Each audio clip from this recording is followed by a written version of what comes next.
We are assembled here today to give you this questionnaire because we feel it's imperative that we have input from the congregants in our search for our rector. We want everyone to have a voice, and that's why we're gathered here today.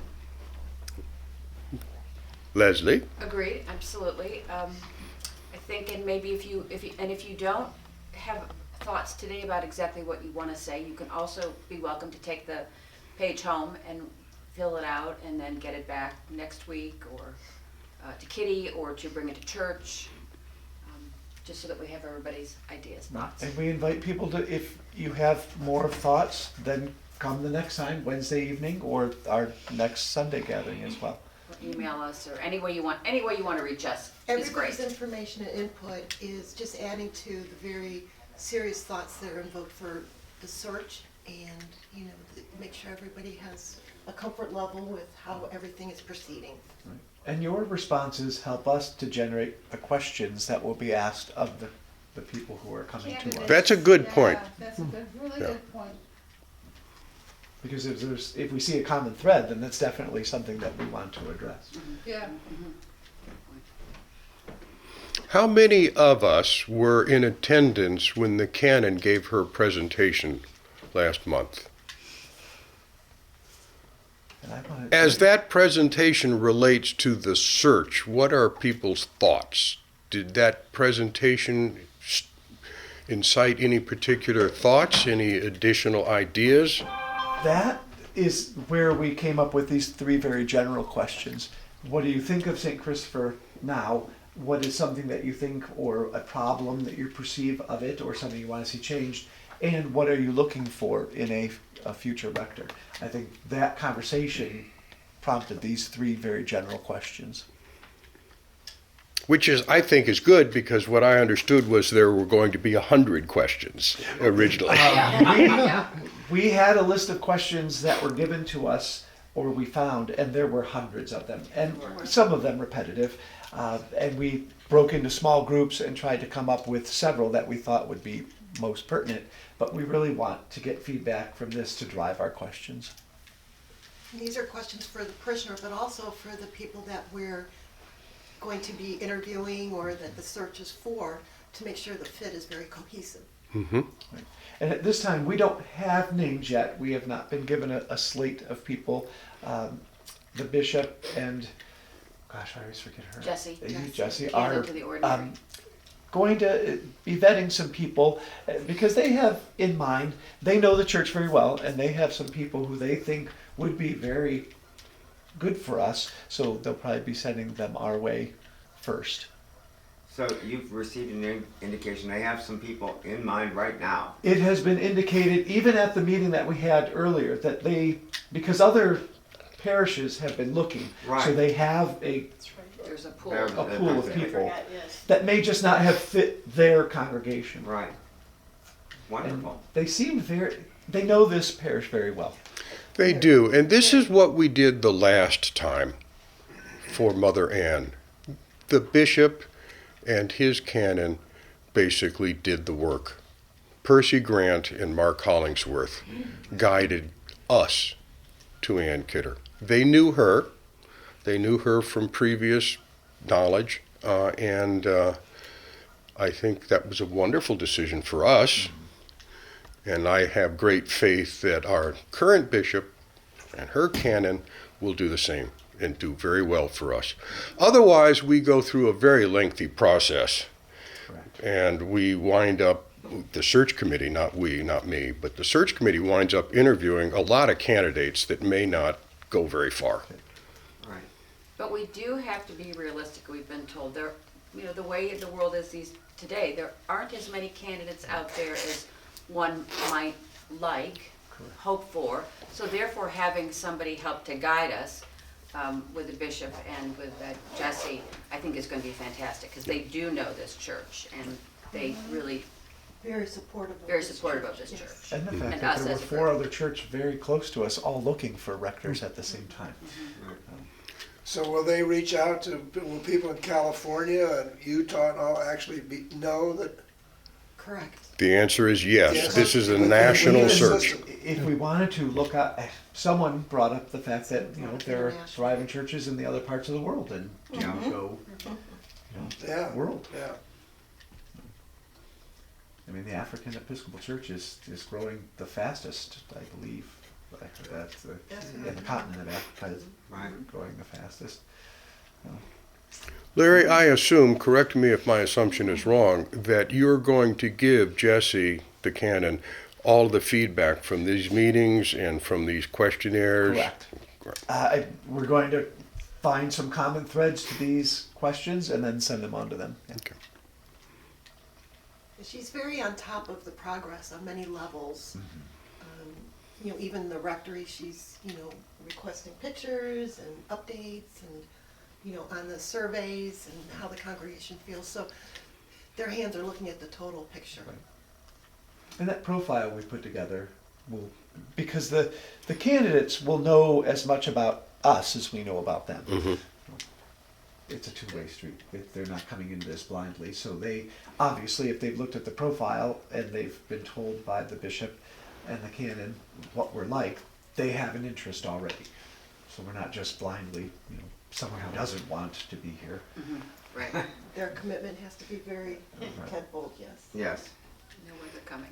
Correct. Can you tell us where we stand on the profile? That's the booklet that has the pictures and the essays about this I parish. know that Kitty knows more about the profile because she's the one putting it together. But in her conversation with her, the pictures are there, and she is just simply putting it together. And she had a graphic artist in mind. Yes, she's So pulling Good. where we are. pictures from different activities, things that are very important to the church people, and putting it together. And She's reached out to all the people who are head of the different committees. They've written up their statements. So, I think she's pretty close. yep. Good, good, very good. You just have to ask the people who are here to make sure that if your friends didn't come, tell them that there is a paper that they can fill out, and they can go on the church notes as well, I believe. Right, and print it Do from that there, way. and print it from the newsletter. Now, Charlie, you've been through this, what, 300 times? Tell us what you think.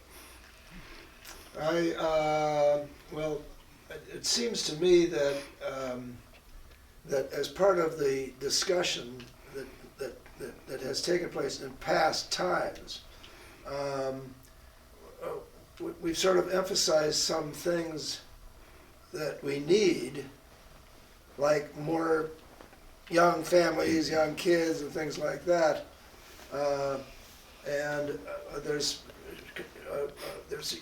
It seems to me that every time we've had a new priest that's arrived, there has been an assumption on the part of the priest that doesn't sort of match up with what the congregation actually is looking for. Okay. And so that, the realities are that most people who come back to church are in their 60s and 70s. And it's my experience that most of the people that come to St. Christopher's Church like the normal, formal type of service that we have. So the vestries have had retreats in the past. We've all talked about things. Should we have guitar players, and should we have these types of things? And then when we surveyed around, we've found that we're about to lose more people than we're going to actually find. Right. I don't know what Matt has to say about this, and Rick has their opinions on these sorts of things. But those things, you can't just have guitars playing unless you've got young people who like to do it. So you have to get the young people first, and then maybe have those types of Right. services. Right. So I think that they need to sort of understand that, and embrace our type of Right. service. And that that's we why have, these are important, traditional because service. if you put on like a traditional service, then Yeah. we're not going to have someone Exactly. who's, strumming a bum. So not wall-to-wall flat screens, huh? Yeah, those would be That was my rule. I don't go to good. any church that has an electronic Yeah, board out front. I'm like, yeah, that's not for me. But There's a lot of churches that have a lot of flat screens indoors, though. Nancy and I have been to some where, you know, the hymns and the music and the liturgy and everything is up on a drive-in movie size screen, or 2 or 3 of them, Right. along with the band. correct, correct. That's something we could mention to Jesse too, I think, just in their, I think they know that about us, but we might just say that this is a concern, that we are a more traditional church and maybe to go slowly and doing some things. I think there were a lot of, when I first started coming back to church, there were a lot of younger families that post-COVID I'm not seeing here. So maybe the first step is just re-energizing those young families to get them to come Yeah. back, so. And a We're new, missing some people, we are missing some Yeah. people. kiddos. Yeah. Who We did do come have to before. always have to, we always have to keep refreshing. Yes. Every church has to refresh with new people, so Right. that has to be a goal. Correct. Mother Ann, people came and said, can we get married here? She said, yeah, yeah, sure, we hope you'll continue to be a member here Right. instead of, some we've had in the past that said, no, if you're not an Episcopalian, you're not this, no, I'm not gonna do it. But, I watched 2 of my former students get Yeah. married here. Last summer. I think there's a beauty of liturgy here, as well as the Holy Spirit conveyed through the building itself. And I think that young people, some are sensitive to it.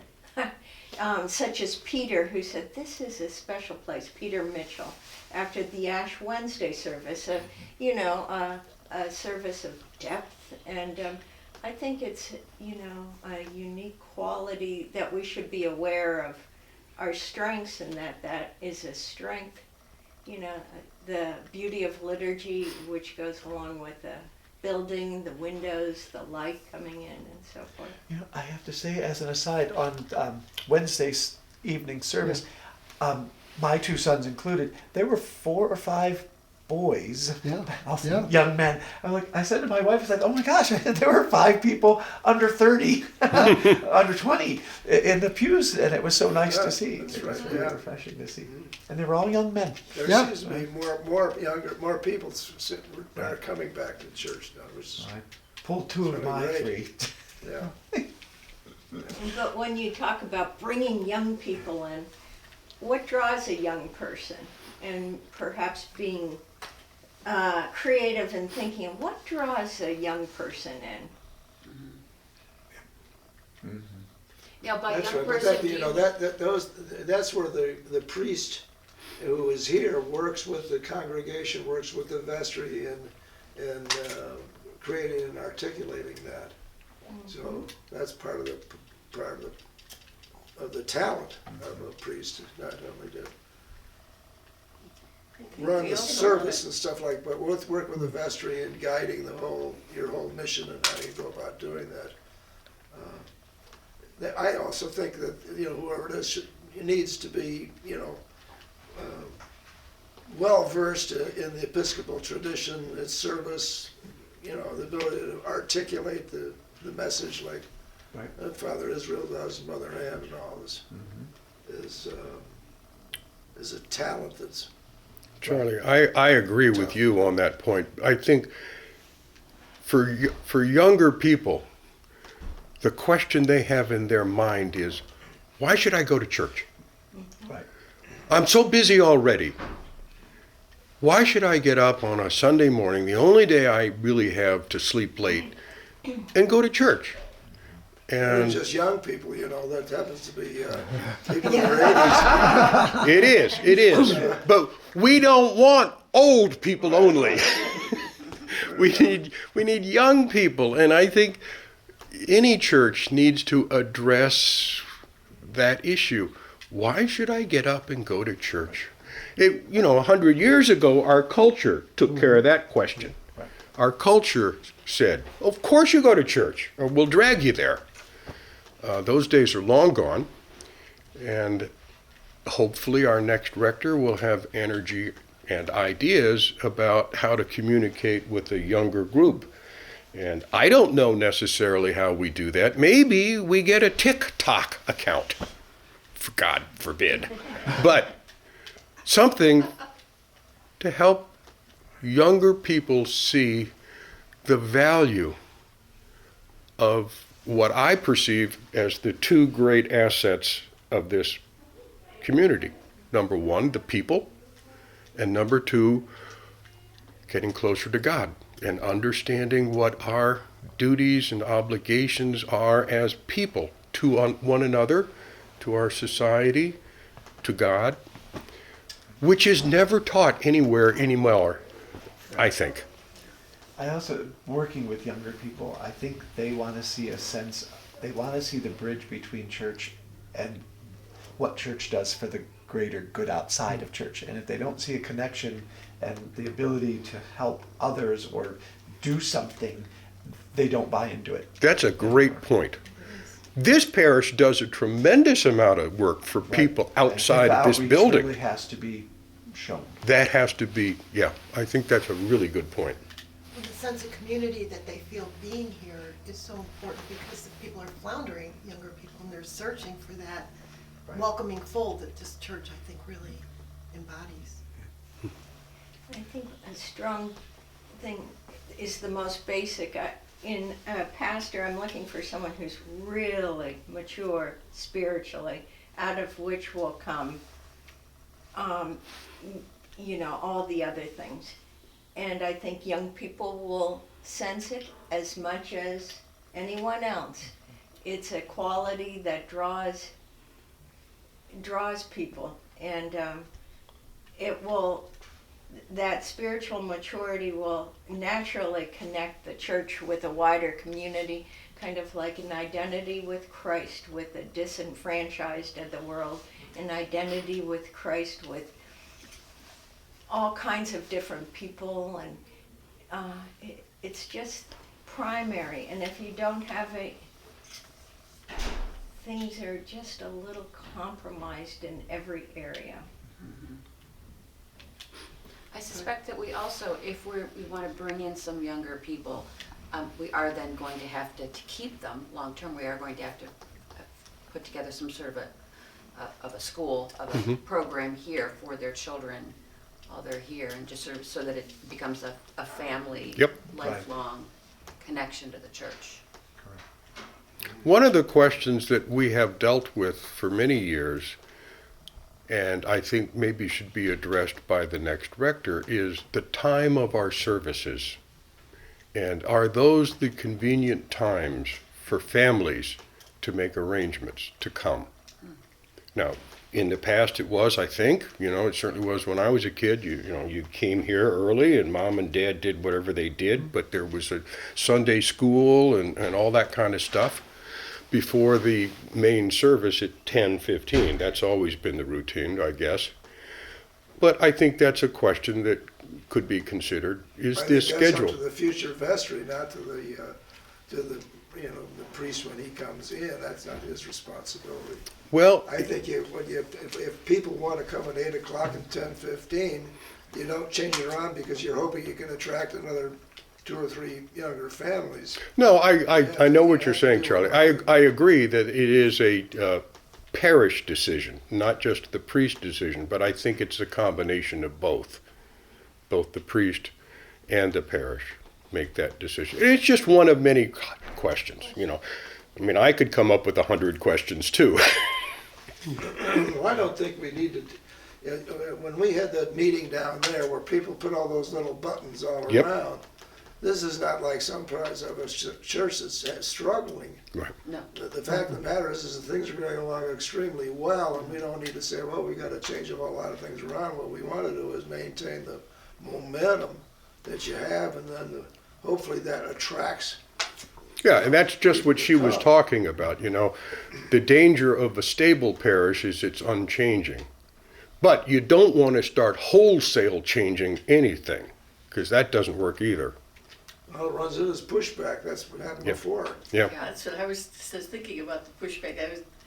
You want to make sure that whoever takes this job has been well versed in all aspects of this and the way these different organizations within the church are functioning. Mm-hmm. And, I could give the example, but I won't, but you know. But we know what it is. Yeah, right, exactly. And we don't want that to happen again. No. So, Yeah, but I think you just need, they aren't necessarily well-versed in, this group, it may seem like it's one thing, but it's more, there's more in depth with it than, Sure is. so. Hmm.